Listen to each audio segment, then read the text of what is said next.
Okay, we are beginning in the middle of this long 42 slide presentation by looking at the idea of tradition. And we're going to look at a couple other elements. I'm doing this for a couple of reasons. Number one, I want us to be able to talk about the post colonial theory a bit. Also, I think that this provides a contrast with Paper Towns and some of the other novels we're going to be talking about. And third, I think it is central to the idea of the social contract, the social conditions that Bay experienced in Sierra Leone, and why those why that social contract perhaps fell apart. And we're going to be trying to talk about all of that throughout the course of these next bunch of slides. Some of that might carry over into the next presentation that people will be watching on Monday. And those of you watching this one right now will be getting in class on Monday. First of all, I think it's important to understand that their culture was driven by proverbs quite often. There's two of them up on the screen. The idea of if you are alive, there is hope for a better day and something good to happen. If there's anything good left in the destiny of a person, if there's nothing good left, excuse me, in the destiny of a person, he or she will die. That sort of thing seems to me to be a proverb. The idea that it is a way of looking at the world. It expresses the truth of the world as they understand it. Okay. And then the idea that the sky has answers and explanations for everything, again, seems to me to be some sort of a proverb, some sort of way of looking at the world, some sort of thing to explain to children this is how you should act. Honor your father and your mother can become a commandment as well as a proverb. Those sorts of uh, things, don't argue with a fool. Those sorts of things that come from the Bible and the book of Proverbs, I think are important to remember. This is the same sort of thing. Also, there were stories, and there are three of them I've got up here on screen. The hunter who transformed himself into a boar, and then there was an explanatory function with that story. The bra spider story, where it was important for everybody to be able to have his or her version of that story, and then the story of the hunter and the monkey, where the person was given this almost impossible choice, this situation that was impossible to deal with, and Bay at the end thinks he has an answer for all of that. Those stories were ways to teach. Those stories were ways to explain this is how our culture is, this is who we are as a people, and those stories were perhaps silly, but at the same level for children, ways to explain this is why the world works. And if you're a child at the way of look at that cloud and this is fascinating, those stories would work well. I have inserted in the link or in the description of this video a couple of links to some Star Trek, the Next Generation videos where the Starship Enterprise encountered a culture whose whole language was based on the metaphors of their stories, on the metaphors of their history, on the metaphors of the people that lived before in deep history. And they used that as a way of communicating. Um, it's an interesting clip. I recommend it to everybody. You're not going to have a quiz over it or anything, but I do recommend it for people to understand that how the stories work here are similar to how the stories work in those clips. And it might be a different way to understand that. Plus, you get to see the Epic of Gilgamesh being retold, and the Epic of Gilgamesh might be the oldest story that we have recorded for us. And then there's these folk remedies, the special medicines that enhanced the brain's capacity, and the special medicine that protected him from snake bite and enabled him to control snakes. And the medicines work until he goes to school, until he starts experiencing cultural conflict. And it's one of the things I think to understand here. This is the first example, I think, of where colonialism, post colonialism, the traditional culture, and the colonial culture come into conflict. The folk remedies worked as long as he could believe in them. But when he could stop believing in them, they no longer work. Also, this folk remedy, please remember, later on at the next slideshow, when we talk about some of the controversies of this book, the this the context of the first folk remedy about the medicine that enhances capacity, brain capacity. Remember that in that same section, he talks about having a photographic memory, and we'll come back to that, like I said, in the last section of the slides. But I think that that's an important claim that he is making here. So, folk remedies, stories, proverbs, the culture communicates and the culture works based on those sorts of rules. And it's also important to see that when the culture comes into contact with the European culture, those things start to fall apart a little bit. He goes to school, he doubts the power of medicine that his grandfather gave him. And that, I think, is important to understand, um, why some people talk about the post colonial uh, view of the world. What did colonialism do to this culture? Also, there's respect for age. Good behavior for everyone. The old man that they came across, and the old man who says, cook some for me and yourselves. The idea that because he was supplying them, they had a duty and a responsibility to reciprocate by doing the cooking. The idea that young people were required to respect their elders and everyone in the community. Those sorts of traditional elements of culture that perhaps many of us just haven't observed in the United States for a long time. I think it's important to understand that this is a chunk of the world he was living in that got destroyed through the Civil War. Finally, there's ceremony. I hope this is finally. I think I've said finally 3 or 4 times. I apologize for that.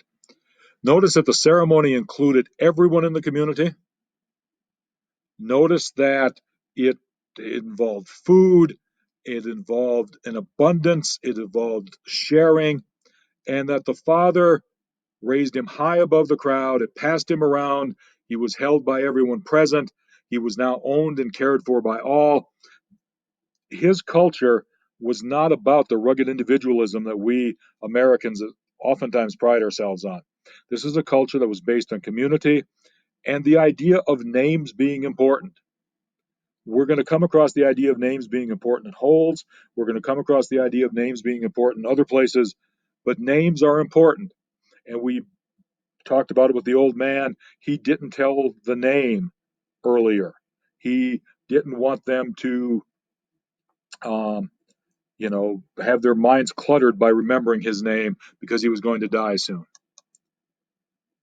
Okay. Daily writing question. We're going to probably pause here in class, but this is going to be your daily writing question. Give me an example of an American story or an American proverb or an American superstition, an American ceremony. Do we have the same reverence for these traditional forms of community and knowledge? Give some examples if we do, or if we don't. Give some examples. And if we don't, have we replaced them with anything? Have we created our substitutes for ceremony, proverbs, superstitions? Like I said, the class will probably stop right now.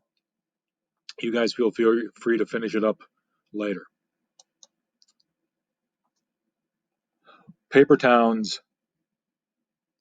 um, I think a lot of the books we're going to be talking about ask this essential question: what does it mean to be a human?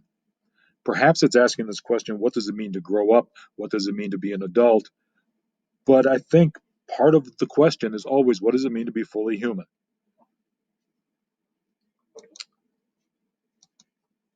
Bay talks about names.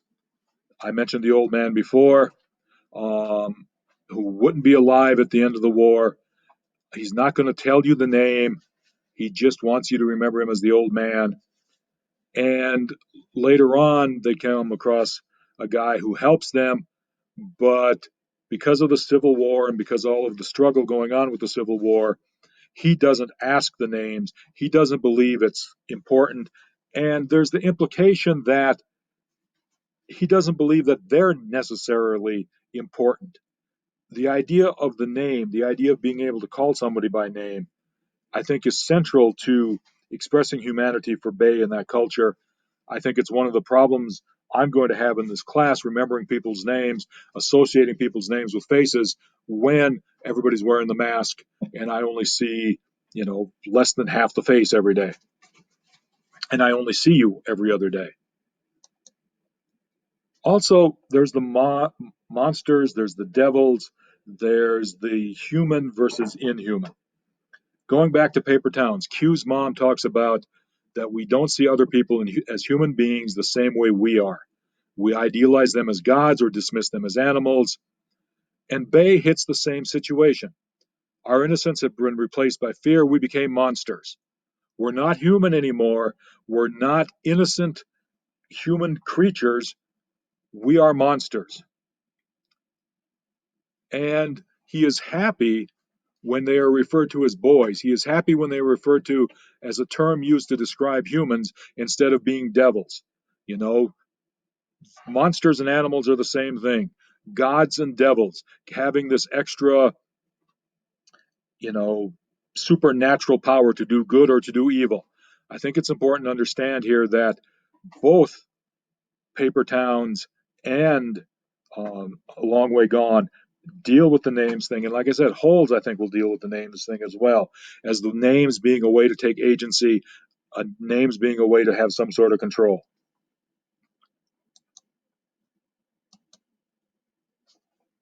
Almost all of the young adult works we're going to deal with are going to talk with loss of innocence. Okay. And I think Bay is very, very upfront with the idea of loss of innocence. The war destroyed enjoyment of meeting people. He had to fight himself mentally to avoid thinking about what he had seen and wondering where his life had gone. And once again, our innocence had been replaced by fear, and there was nothing we could do about it. Go back to the points about fate and free will. The struggle that he has by having no control, by being reduced at some form to a devil or a monster, now also takes away this idea that there is nothing he can do about something. It is the idea that some of the free will that allegedly makes us human is also gone. Part two, the idea of the pain that he experiences when he hears Josiah scream and he feels his brain shaken loose from its anchor. The idea that the core of who he is, the core of thinking, the core of rationality has come loose. And then sort of becoming monsters that they feared they were going to become in the second quotation. The killing, and nothing exists outside the idea of killing. And the idea of needing the violence to cheer them up, once again, becoming these monsters. When he was innocent, he was worried that he couldn't feel and was worried why he couldn't feel. Now he is kind of relishing the idea that he can't feel. And then the idea that they were brainwashed to kill, that they had lost their innocence, and that a change in environment wasn't going to do them any good. If you want to think about a connection, I'm sure some of you probably have read Lord of the Flies, where these boys are shipwrecked on an island, and eventually they become killers, um, first of animals, and then, which is fine because they need to survive, but then several of the boys are killed. They become sort of savage as they go, and as they're rescued, readers are left with the idea of what's going to happen when they return to civilization. Here, we see that the return to civilization doesn't provide an immediate return to innocence. And in fact, the loss of innocence rarely allows people to return to that state of innocence. I'm hard pressed to think of any good example of where that can happen. But the fact of the matter is, they're being brainwashed to kill.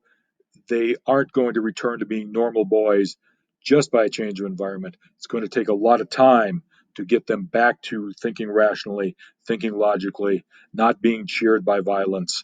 It's going to take time to return that brain to its anchor. One of the things that I think is different from Paper Towns is the idea that there's redemption. Margot Roth Spiegelman stays away from the group. Q returns to the life of being bored. And there are a whole list of people here that allow Bay to experience this sense of redemption. The staff at the rehab center smile even when they're beaten. Esther shows him respect. His uncle takes him in as part of the family. Laura adopts him, shares clothes with him, uh, gets him through the New York winter, and gives him a place to escape to when Sierra Leone once again descends into civil war. And then the ambassador offering the hospitality so that when he's out of the country, he has a place to uh, stay while he can get a hold of Laura and make the you know second trip to the United States, where he eventually can write his book and you know tell us his story. Okay, I think we're going to go with Philosophy Without a License because I think that this ties in a little bit with the rest of what we've been talking about. And the thing I want to talk about with the Philosophy Without a License is the idea of the state of nature. One of the most famous conversations about the state of nature was by a guy named Thomas Hobbes. And he wrote a book called The Leviathan. And the premise of the book of The Leviathan is that people desire safety. And because they desire safety, they form the government. And the government is legitimate as long as it provides that safety. And it should do whatever it can to provide that safety. He talks about the idea that the state of nature creates us a civil war where it's everybody against everybody. Okay? And because it's everybody against everybody, nothing can be just. There can't be a concept of justice. There can't be a concept of injustice. There can't be a concept of right or wrong because it's a state of war, everybody against everybody. And we see that in Sierra Leone. We see that in the Civil War. We see that with kids turned into soldiers. And the idea here is that there's no arts, there's no letters, there's continual fear and death, and human life is solitary, poor, nasty, brutish, and short. It's one of the famous lines from the book, the solitary, poor, nasty, brutish, and short. And I think when you look at Bay's life, that's what he was living in during that Civil War. It was nasty, brutish. Fortunately for him, he's seemingly going to have this longer life because he got out of there. Okay? And I think you see this nasty, brutish, and short in the book. There's the personification of nature. Everything felt brutal. The air seemed like it wanted to attack and break his neck.